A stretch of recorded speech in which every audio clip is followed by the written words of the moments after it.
Welcome to the Happy Disruptors Podcast. If you're a creative thinker with an unconventional approach to your industry, you just might be a happy disruptor.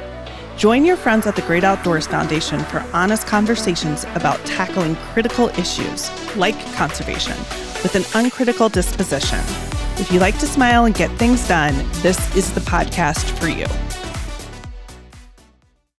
Well, welcome back to the Happy Disruptors Podcast. We are so thrilled to be joined by Miss Pat Boddy. She is a former Great Outdoors Foundation board member, really like Mrs. Conservation, has done so many great things for the state of Iowa. But Pat, do you want to share just a little bit about your background, both professionally and personally, and how it relates to conservation? Well, I started out in journalism and recognized early on I wanted to be a little bit more of a doer than a reporter. I'm not sure I agree with that overall, and in hindsight, but at the time I thought that. So I went back into engineering, agricultural engineering, soil and water conservation, and went to Iowa State more times than I care to mention. And then including some of the things I did was I was the director of Polk County Conservation when we got going in earnest on something that became the Great Outdoors Foundation, and also served as interim and deputy director of the DNR at one time. Excellent. And then finished up at RDG Planning and Design, doing a lot of planning about public lands and parks and things like that. Yeah. So you've done so much for conservation in the state of Iowa, and you briefly touched on it, but tell us how your life has intersected with the Great Outdoors Foundation.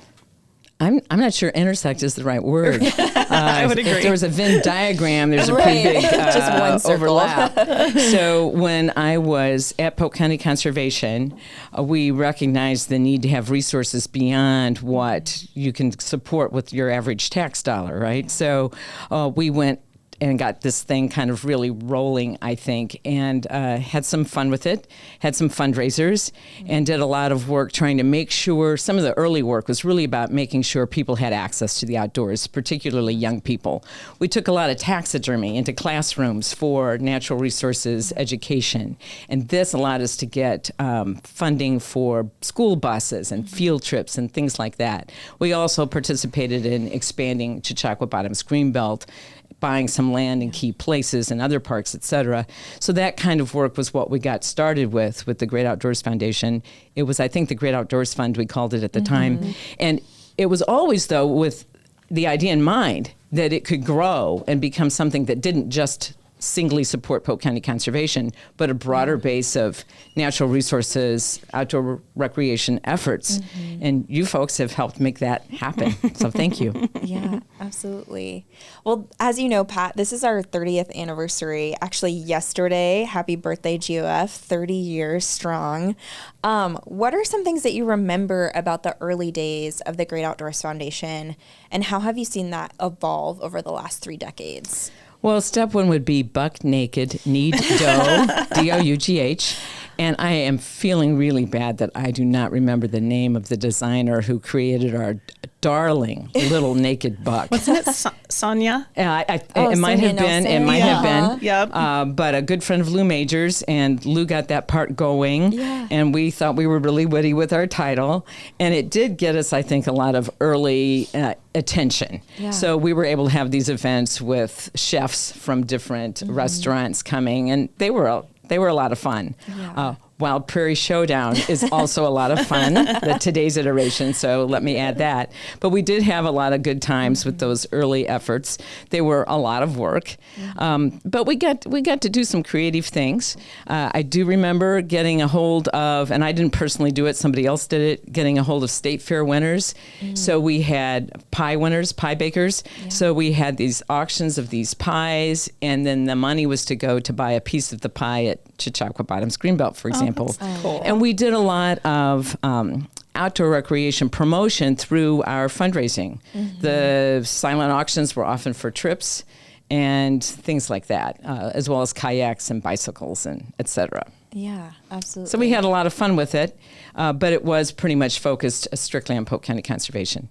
You asked how it's evolved. Yeah. I think one of the big evolutions was this idea of really the creative funding pieces.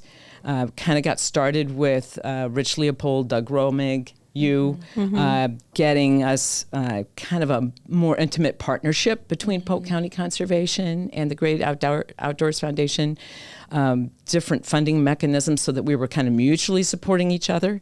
That was a really key piece to get it launched. And at some point then, as we were successful with some fundraising, like the Chester Park Nature Center, the trajectory changed. And we have to get our hats off to Hannah and company for making that happen. Well, I think that DNA that you guys created with those public-private partnerships, I mean, is just such a crucial key for conservation, certainly in central Iowa. And we're seeing it replicated all over the state and all over the country. So I think that was just such an important first step. How has conservation changed over the course of your career? I guess I would sadly say I'm not sure I think it's changed enough.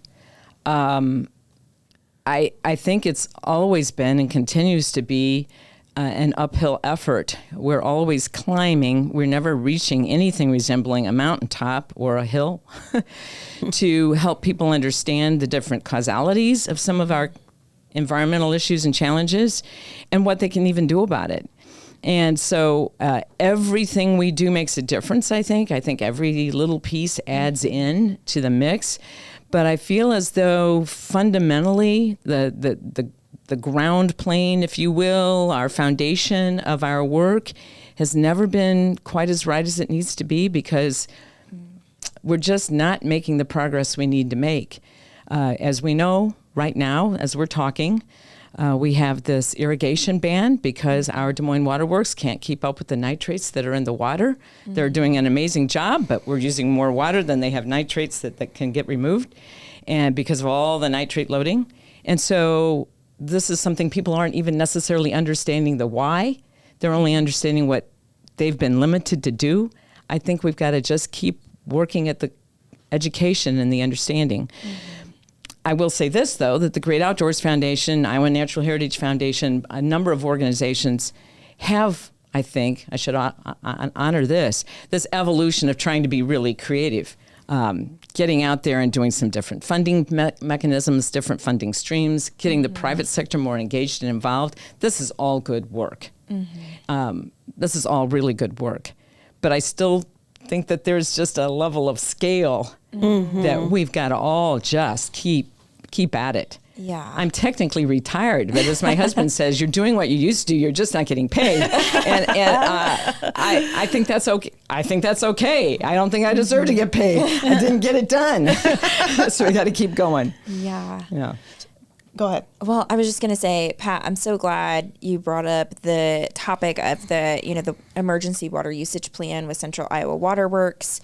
I think that there have been so many questions to come out of the last week, and we at the Great Outdoors Foundation have tried to provide some insight from our perspective, but I think now would be a great time to just break that down for listeners and talk about, what has transpired over the last few weeks. We're recording June 23rd. This will release the first week of July. But Hannah, do you want to just share a little bit of what you covered in your open letter last week? Yeah. So you might have to fact check me here, make sure I get the numbers right. So this last year, first of all, the last couple of years we've had a drought, and Pat, feel free, because you definitely have a better understanding than I do. So feel free to correct or add to it. So we've been in a drought the last few years, which has caused a buildup of nitrogen. And we had we didn't really have the early spring rains that we normally do. And there were some spotty rains up north that caused, that were flushing through the tile system that was bringing that stored nitrogen down. And then we had later spring rains or early summer rains that we typically have earlier in the year. And this coincides with the increased usage as we go into summer, the filling of pools, the golf courses, the irrigating of golf courses, and then we have a spike in heat, which means we increase irrigation. And irrigation of turf lawns. Yes, residential irrigation. And, one thing that I talk about is 2 years ago, I was talking to Ted Corrigan about some projects that we were... He's director of Des Moines Waterworks. Thank you. Yes, director of Des Moines Waterworks. And I was talking to him about, I was starting to get questions about data centers and asking him, what is that impact? And he said, we really don't see, except for the initial, onboarding of that. They are very gray water. They recycle everything. We don't really see that. What we do see is a huge increase of people watering their lawns. And if we could get people to reduce the watering of their lawns, and I thought, well, that's interesting. And lo and behold, we have the heat, the temperature starting to rise. So Central Iowa Waterworks, which is a new organization, it is now the regional water utility that started this year. So you have all the different water utilities coming together. They started a voluntary ban, 50%, 75%, and they weren't getting the reductions that they needed.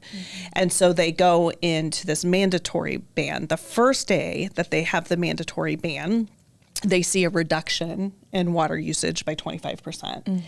And so clearly the ban worked, but you have high nitrogen levels in the Raccoon and in the Des Moines, and they have to clean that. And the denitrification process at Waterworks, I think, only produces about 10 million gallons a day. 10 million gallons per day is my understanding too. And that's the point, is that when the nitrates got too high, the nitrogen gets too high, then that plant can't keep up 10 million gallons per day. So if we use less, then they don't have to clean more than 10 million gallons per day. But there's two reasons to cut back on turf lawn irrigation. One is the current situation. The other is it is this irrigation that's causing us to need more plants also.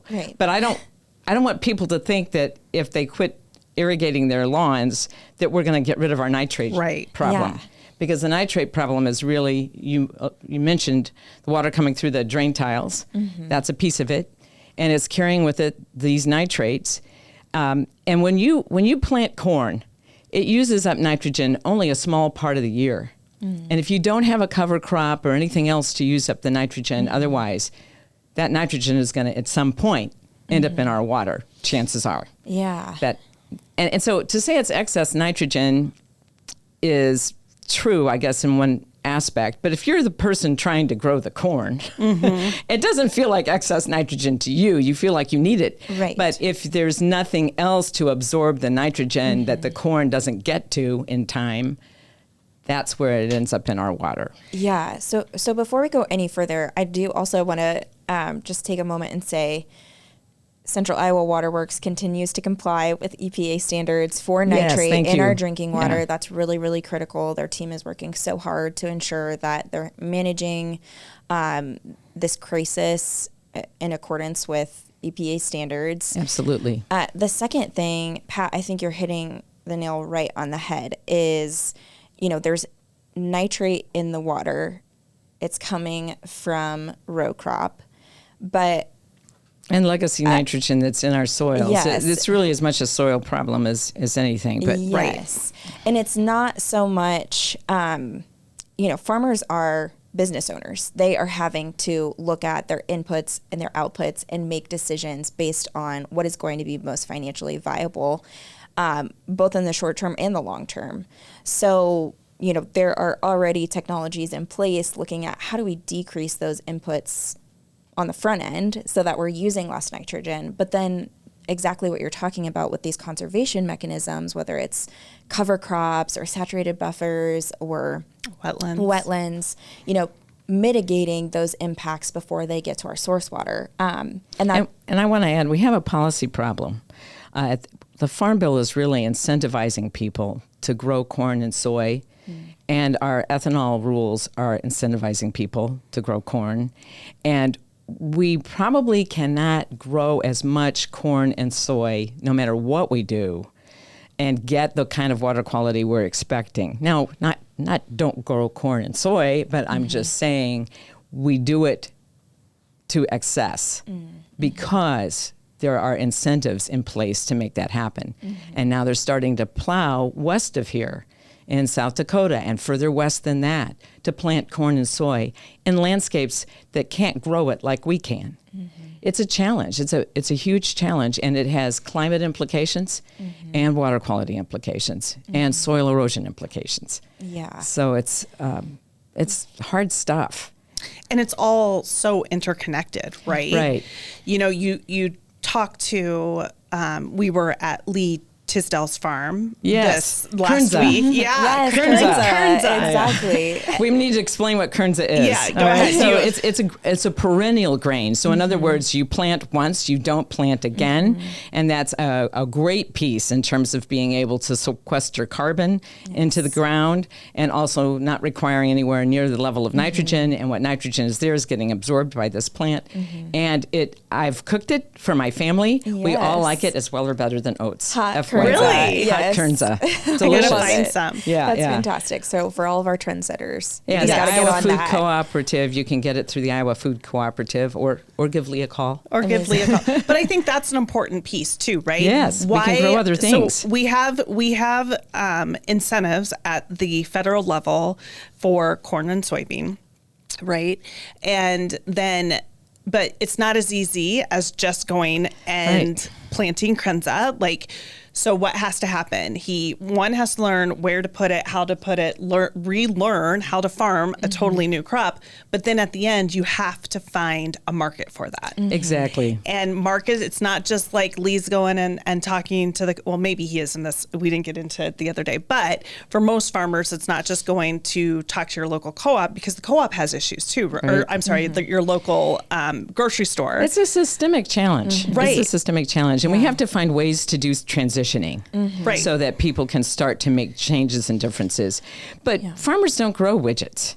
They're subject to a lot of different aspects. Climate is a big piece of it. What's happening in the weather, what's happening with their soils, what happens with their inputs. It's a very complicated process. And so the crop insurance needs to be there. But crop insurance without any conservation requirements, wondering about that. I think that's maybe not the best idea. I think there's a lot of policy pieces we could do that would be gently nudging, helpful, and at the same time find these ways to transition. Like if Kernza is a good product, and there's probably a bunch of others that are also good, right? How do we help folks create the markets? How do we help the co-ops get together with all of that? Yeah. Lots to do. Absolutely. And I think one thing we can spend a little bit of time on is this transitioning, right? Because in the interim, until we have a diversification of crops, until, we have widespread policy change, either at the federal or state level, what do we do in the interim? And I think that is why we started, a couple of years ago, the Conservation Acceleration Fund. I don't know, Hannah, if you want to talk a little bit about that and how it relates to the Farm Bill that Pat already mentioned. It's one of the creative funding mechanisms I give you guys so much praise for. I think it's really a smart strategy to get rolling, and it will allow for some level of transition. So tell us more. Well, first, I think there's a general overview of it's not just one thing. When we talk about our water quality, it's going to take a bunch of different groups doing a bunch of different things that have big impacts. But, about 3 years ago, the Great Outdoors Foundation, you might have even been chair at this point, we were talking about how can we get more involved in water quality.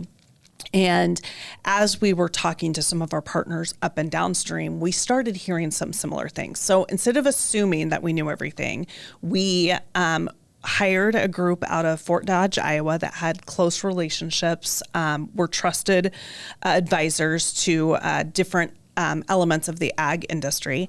And we went and had coffees, one-on-one coffees with over 100 people, everything from boots on the ground and producers and landowners, all the way up to C-suite ag industry levels, leaders. And we asked them all the same question. Are you satisfied with Iowa's water quality? Are you satisfied with Iowa's approach to water quality? And then a series of other questions about what's working, what's not. 100% of the people that we talked to said that they were not satisfied with Iowa's water quality nor Iowa's approach, which gave us a way to come in and be partners in a way that would be proactive, could be collaborative. And we really found that there was some issues with funding, consistent funding, but also a lot of times when you go for some of these federal grants to implement conservation, you have to have this local match.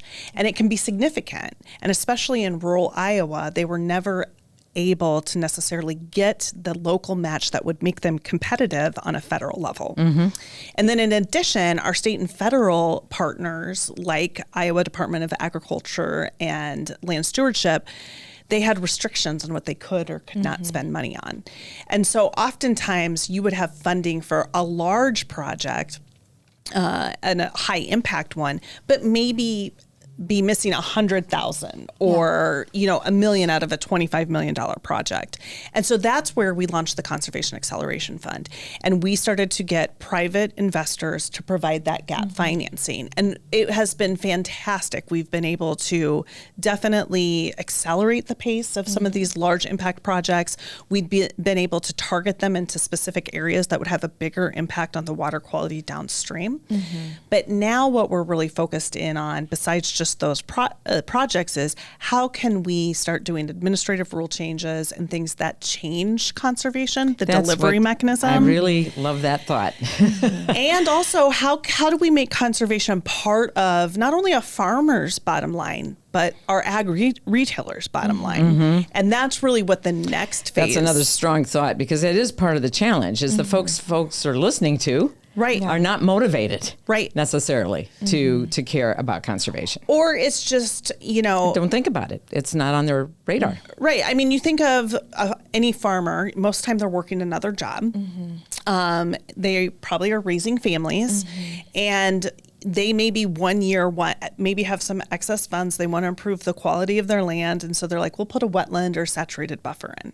The old way of conservation is they go talk to, a local farm service, NRCS, and it would take them a year or more to get that plan approved.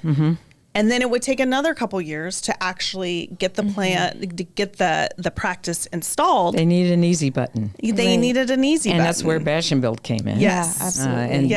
Bash and Build being a way for farm community to sign up for saturated buffers, for example, and then Polk County, in this case, made that easy and put a bunch of them together at once, making it more affordable to build an individual saturated buffer. And then we go from like 1 to 2 per year to 50 to 100. So bringing some things to scale that are good ideas, that's part of the transition. Yes.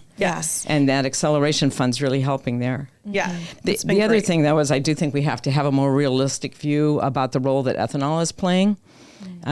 We're planting a lot of acres of corn for ethanol. When I've seen some recent studies that show the farmer would actually get more financial benefit in agrovoltaics and actually turning that over to solar than ethanol. Really? Interesting. I've only seen a couple studies. I haven't gotten to dig into them. I don't want to be quoted on that. But I still think that means let's look at that very closely. Let's make sure what we're looking at there, what would be involved in doing that? How could we convert some acres, lots of acres, quickly to something that has a climate benefit as well as a water quality benefit, as well as a benefit to the person farming? That could be something significant to look at if, in fact, those pieces of data are true. Right. So there's a lot out there, and I'd really like us to think about this transition piece. Cover crops, we all know, has a lot of benefit, but until you get a market for the cover crops, it's going to be very difficult to get enough folks to get on board fast enough to make that substantial difference. So this is a plug to listen to our upcoming episode with John Swanson on the batch and build method. We had the chance to go out with John, took some board members and donors out to a couple of different sites that were supported by the Conservation Acceleration Fund. And I think one key takeaway just that I experienced personally was, it's not a one-size-fits-all approach. You've got to be able to have a diverse toolkit in approaching these situations, because not every acreage is suited for a wetland or a bioreactor or a saturated buffer. Not every single acre of farmland needs to have cover crops. What we need to do is look at this problem strategically and implement practices that are going to be not only beneficial on the back end from a conservation perspective, but also provide those long-term benefits to the farmer, because you're talking about, increased yield, you're talking about improved soil quality, all of these things that in the long term, if you're able to bridge that gap and provide some security when they are making this investment in a change, a lot of them are on board and will say yes to taking that risk as long as they're not doing it alone. And we do have a pretty big toolkit. There's a bunch of, we haven't even mentioned prairie strips, for example. Oh, yeah. I mean, there's a lot of different tools that can be used, but to some extent, they do take a certain amount of land out of production. So if you're going to take that land out of production for some reason, you've got to make sure that they have a way to make up for that lost income on the back end.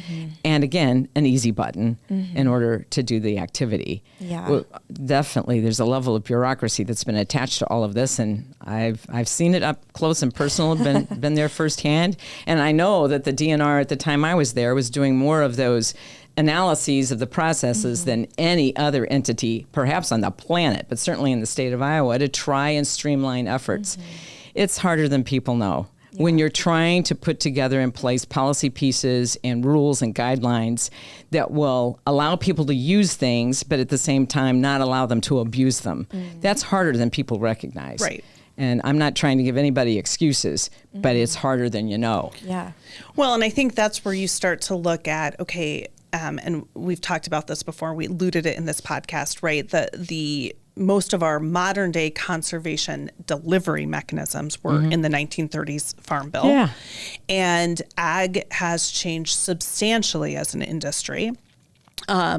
So where are those leverage points that can start to change how we look at it? How do we change the delivery of conservation? And how do you change looking at conservation? Remember what the farmer that we were with said, it's not just our yield, but it's our yield minus our inputs, right? Exactly. And so having that measurement as your bottom line. And that has not necessarily always been the bottom line. Net income has not necessarily been the measure. But I remember, and a lot of our policies don't require permanent conservation. Right. So I remember standing there in the Wallace building on the 4th floor when corn went to $7 a bushel, and we lost 15% of our CRP, Conservation Reserve Program lands, almost overnight. Because, we can't afford to keep these lands in conservation if we're getting $7 a bushel. So it's just, there are so many factors that come into this mix. It is a little bit mind-blowing, which is why I really want to think about what are the acres that we could transition in some level of scale, because otherwise we're just going to keep going around the edges. I had someone in a conversation this morning that I was involved in when we were talking about saturated buffers, and she's saying, that's so little compared to what we need. Well, to some extent that's fair. But on the other extent, if we add up a bunch of little things, that's part of a transition method. Yeah, we actually have a funder that we have this conversation with a lot, and they switched their sort of overall thought process. Instead of, going deep on a few acres, what are the incremental changes that we can have on more acres? And if you get enough of those incremental wins, then you start to see. And it's a debate that we're seeing in the funder community all the time. Yeah, I think that's a great debate. It's been ongoing, and I think both are true. I honestly think this is really, in fact, the question I asked this morning was strategically, how do you take this moment where you have a level of awareness on the part of the metro public because they have been involved in this irrigation ban? How do you take this moment and make it work to help people understand better the range of issues that are there that are having an impact on soil erosion and water quality, and do it in a way that becomes progressive and makes us move forward and not just kind of do this constant finger pointing and feel like it's rural versus urban and all of that kind of stuff. And it's a challenging conversation to have because we've tried so many things and nothing has really added up to something so substantive we can see a marked difference. But on the other hand, we need to necessarily, I think, embrace all the incremental steps. Yeah. And as well as digging deep here and there for demonstration. I mean, it's an all of the above. Well, and I also think it's a conversation we need to have of what does success look like and when do we start, because like you said, even if we were to wave a magic wand tomorrow and we got all the funding that we needed and all the support that we needed, it would still take, but years and decades. And so what is success in the conservation? I can answer that. Yes. I can't wait to hear. Well, I think success, first and foremost, is that we are not eroding our soils at a greater rate than they can replenish. Mm-hmm. That's step one. Mm-hmm. So we're allowing 5 tons per acre erosion when it's 0.5 that we can replenish. Yeah. So that's step one. Step two comes... Can you say that stat one more time? Yeah. 5 tons per acre is allowable soil erosion. 0.5 tons per acre is legitimately what we can replenish. Wow. Maybe 0.5 to 1, but really 0.5. Mm-hmm. So that's a big gap. Yeah. And that's causing a lot of our issues. And if we can fix that issue, then we're going to be down a path of water quality that will be improved too. So for those of you that live or have a house or a condo in a lake area or a pond in your backyard, I mean, that's the soil that's filling in that you might have to pay your HOA or use your tax to dredge out. That's what's coming off is that soil. I think sometimes people don't connect that. Well, yeah, and in the metro area, thinking about Easter Lake, right. It was a big project to bring Easter Lake back.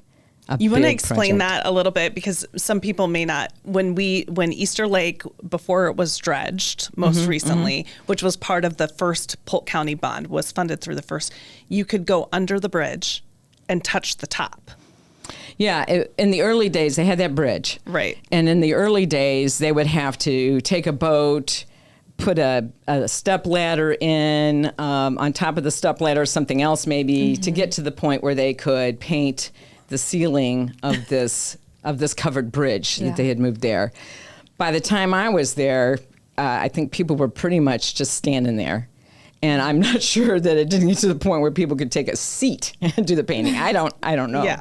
But the sediment just kept rolling in. And it also had the pollution from the airport that was going down the creek to get to Easter Lake.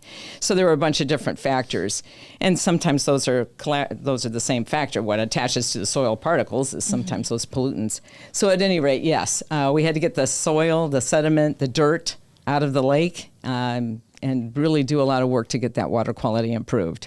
And that's true of a lot of the lake restoration projects across the state. But then if you don't fix the watershed for that lake, it's just going to happen again. Exactly. It's just going to happen again. Exactly. Yeah, we've talked a lot about the more like rural contributors to this, but there's also a significant input from the urban side with urban sprawl, right? So, yes, I keep saying a couple of different things. Yes, urban sprawl is a piece of it. When I was at RDG, we did some of the work for the first Walnut Creek Watershed Management Authority plan. Yeah.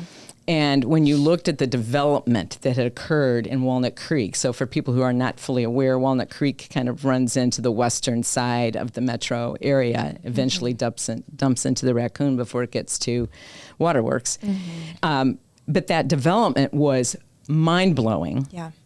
And then you couple that with climate change. So you have all these roads and rooftops and soil that's been dug up for development. And then you put climate change on top of it, where you have more intense rains and more water altogether. Boy, does the soil start to come down that path. Yeah. That's a big piece of it. Yeah, we, as a part of the Conservation Acceleration Fund, worked with Polk County and Iowa Finance Authority, IDALS, City of Ankeny, and then a private landowner, and implemented the second largest stormwater wetland in the state. Yeah. And that will treat, a surrounding 500 acres of primarily homes and neighborhoods. Yeah. You have all of these hard surfaces associated with the highways and streets for getting into neighborhoods, and yards that are primarily, turf, grass, and we need to slow that water down right before it gets to the drinking water source. Absolutely, and I'm so glad you mentioned turf grass. So the turf grass is a problem for two reasons. One, it operates a lot like concrete. It has very little absorptive capacity. And then two, people treat it like it's their little baby, and they want to take really good care of it, and they do that with irrigation, as we've mentioned, but also with fertilizer. Right. And per acre, the urban area is no better, if not worse, than what's happening on our agricultural lands. Now, there's a big difference in the quantity of land that is in an urban area in Iowa compared to the 25 to 30 million acres under cultivation. So that's where the difference comes in part. But we're putting nitrogen on our turf grass. Not me personally, may I say. And I've got a little rain garden, and I've got a rain barrel waiting for me over at Hannah's house that I have to get a hold of. But there's a lot we can do as individual homeowners and landowners in the metro area to make a difference. Well, and if nothing less, I hope that it helps us to develop a little bit of empathy for the decisions that are being made in the ag sector, because, we are trying to grow our pristine lawns to, I don't know, keep up with our next door neighbors. I'm not sure, but I'm not keeping up with my next door neighbors. But they are literally, they're supplying critical food source. So I feel like just having that consistent critique, if we're going to apply it to others, we need to apply it to ourselves too, and look at how we can be a part of the solution, even if it is at a smaller scale, because I think that's how you go against sort of this apathetic approach to improving water quality, because it can feel so insurmountable. Yeah. And I also think it's legit because it just simply demonstrates to others that, yes, we're all taking this seriously. We're all in this together. Now, from a governmental standpoint, the urban sector is dramatically more regulated than anything that's happening in the agricultural sector. And I know there are people in the urban areas that really resent that. But I think we need to get past that resentment and just make sure everybody's doing all they can. And if that were to happen, I think some of these transitions we're talking about would happen more quickly and more easily. Well, and I think one thing that has come up this week in the sort of public dialogue is it's very clear that there is a lack of understanding of really what water quality means, how it's accomplished, all the different factors, and then also the lack of understanding of the nuance and interconnectedness of the issue. And so one of the things that we're trying to figure out is how do we at least get everyone to an understanding that we can have productive conversations, because it's really easy to be like, that's their problem. They need to figure it out and make these blanketed statements without understanding the nuances. Is this where I get to mention poetry and pie? Yes, oh, absolutely. So we're hoping to expand Poetry Palooza's Poetry and Pie program to take it out beyond the metro. Now, we do have one event on July 10th at the Ding Darling Shelter, air-conditioned, everyone, 5 to 6 p.m. Everyone's invited. Free pie, free poetry. But we need to have conversations on the back end of that, and we need to go beyond the Des Moines metro to have these conversations with people, because believe me, pie is a great attractor. Maybe poetry not so much, but they're making a mistake. And there's some beautiful, just not educated enough. beautiful poems out there that are really about coming together and having conversations and learning about each other. And that's what I think Poetry and Pie's next iteration will be, and we'll be coming to a place near someone. Yeah. I love it. If there's pie involved, I'm there. Oh, wait, what is your favorite type of pie?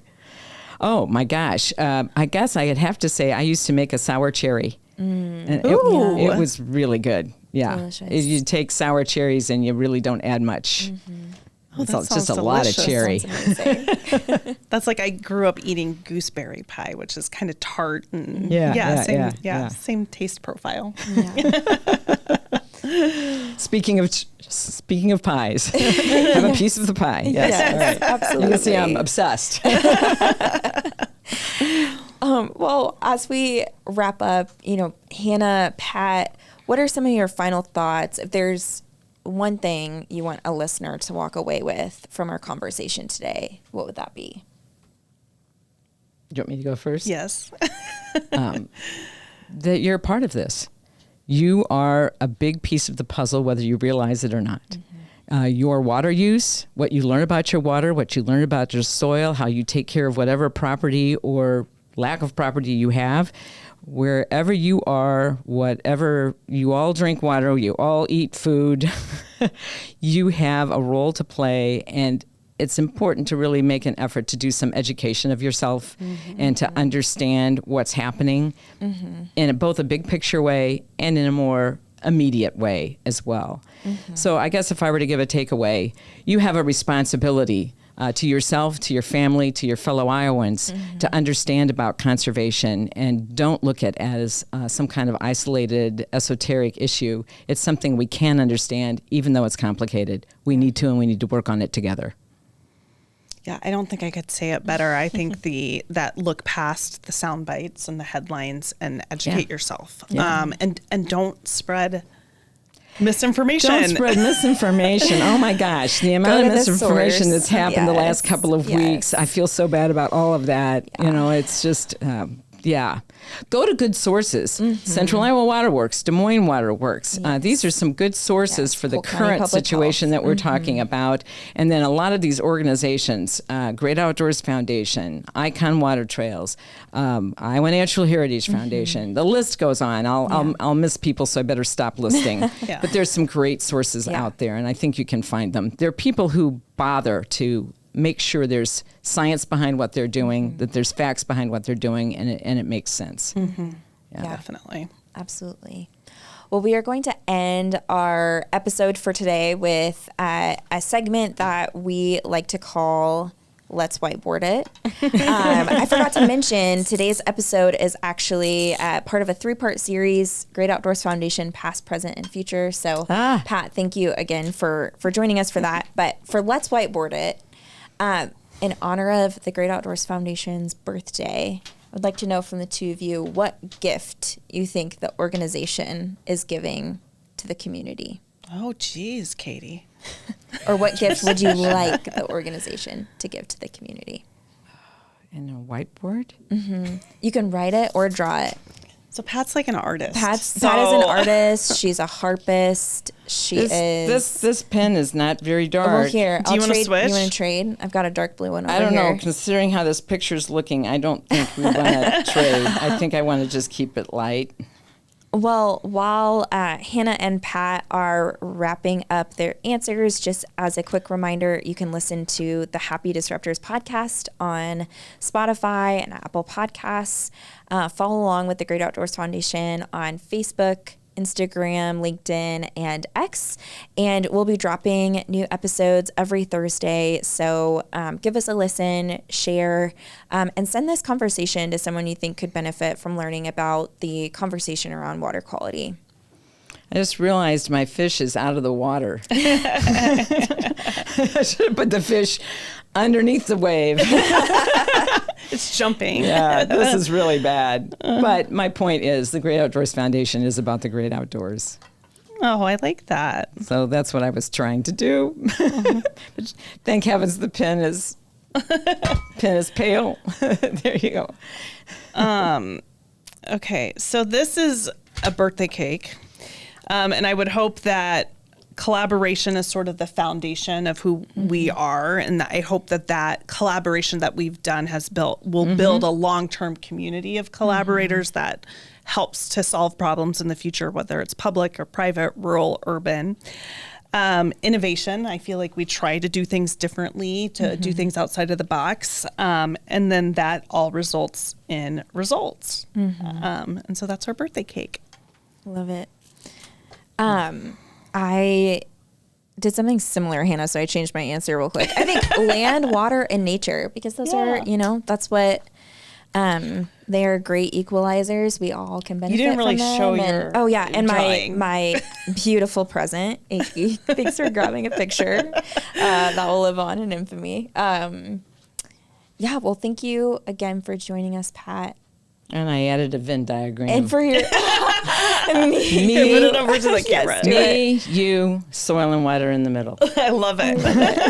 And we'll end on that. Thanks, Pat.